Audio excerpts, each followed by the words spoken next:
En dus is het op de Frieske vaarwegen weer aardig druk. Het verbod moest voorkomen dat de golfslag de kades en dieken vernielen. Het roen om 6 uur van de morgen af. Ik Jon Talsma van Drachten maakt het zijn skip Cornelis Jan kleer van vertrek. Al had er een week aan de kantlijn. Het is haast jou wat zien. Je bent er van de morgen voor vandaag om 6 uur voor gaan? Nee, ik maak met Drachten daar. Nou ja, dat kan ik in per uur gaan. Dat mooi maar laden. Dus ik denk nou dat we even rustig aan. Dan de boel even opstaat, dat ze stilstaan gaan, dan kan hij even wat warm draaien al keer. En dan fris en fruitig op de Drachten en laden.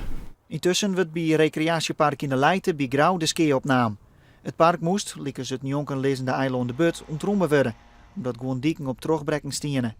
Al bleun het bij een vrijwillige evacuatie en wie in de gewoon bewoners net van doel hadden hoe is te verlitten. Maar we hadden wel vaker meemaken dat ik ben bijna 80 jaar dat ik vind het een beetje paniekerig. Het wie voor het vakantiepark net de eerste keer dat ze te krijgen hier naar mijn wetroe leest. De skier valt deze keer ta.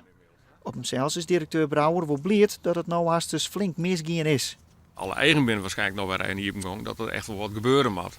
Ja, om je zinnen binnen een hele hoop landerijen wel omheen gellen. En dan zie je een enorme polderdiek, maar op in Leid is het altijd wat achterbleun.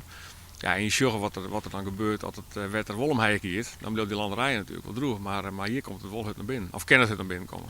Dus in jouw eigen moet er nou toch echt wel eens wat gebeuren? Ja, nou ja, hier zijn 400 objecten en het is natuurlijk mooi zonder dat onder water gaat. Het wetenschap wil ik zo gauw als mogelijk maar die directie van het vakantiepark om tafel om stappen te ondernemen. In Strobos, daar de Cornelis Jan nog hield die leidt, staat de auto intussen op het dek en kunnen de trossen los. Op naar Drachten om houtsnippers te laden en naar Alkmaar te brengen. Je hebt ik wat een joekje om nou wat te varen? Ja, absoluut. Maar dat ga ik net 3 dagen stil in nog.